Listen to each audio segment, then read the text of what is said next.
কেউ খাওয়ার জন্য বাঁচে, কেউ আবার বাঁচার জন্য খায়। আজকের রেসিপিটা একদম দ্বিতীয় দলের জন্য, যারা বাঁচার জন্য স্বাস্থ্যকর খাবার বেছে নেন। তেল মশলা একদম কম, হালকা আর সহজ পাচ্য একটা খাবার।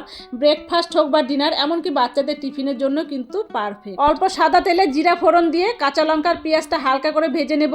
তারপরে পাতলা পাতলা করে কেটে রাখা ক্যাপসিকাম, বিনস আর গাজর, এটাকে ভালো করে ভাজবো সামান্য লবণ আর হলুদ দিয়ে। একটু ঢাকা দিয়ে ভাজবো যেন সবজিটা নরম হয় আর খুব সহজেই ভাজা হয়ে যায়। সবজিটা ভাজা হয়ে গেছে, এবার আমি সুজি দিয়ে দিলাম পরিমাণ মতন। এবার সুজিটাকে আমি ভালো করে সবজির মধ্যে ভাজবো। তবে তোমরা যদি চাও আগে থেকে সুজিটা ভেজে নিতেও পারো, এইভাবে ভাজলেও এমন কিছু হয় না, ভালোই লাগে খেতে, একবার করে দেখতে পারো। সুজিটা খুব সুন্দর ঝরঝরে হয়ে গেছে, এবার আমি পরিমাণ মতন জল দিয়ে দেবো। আর জল দেওয়ার পরে এটাকে কিন্তু একটু নাড়তে হবে, নাহলে কিন্তু আবার সুজিটা দলা পেকে যাবে। এই জন্য যতক্ষণ না ফুটে আসবে এটাকে সুন্দরভাবে নাড়তে হবে। জল ততটা ব্যবহার করবে যতটা সবজি আর সুজি সেদ্ধ হতে লাগে। জলটা যখন একটু কমে আসবে তখন আমি দিয়ে দেবো অল্প চিনি, আর এটাকে ঢাকা দিয়ে রাখবো গ্যাসটাকে কম করে। ঢাকনাটা তুলে দেখাচ্ছি, দেখো এই দেখো জলটা একদম শুকিয়ে গেছে আর সবজিটা কিন্তু ভালো সেদ্ধ হয়ে গেছে। একটু আদা গ্রেট করে রেখেছিলাম, সেটাও দিয়ে দিলাম। সব কিছুকে ভালো করে মিশিয়ে নিব।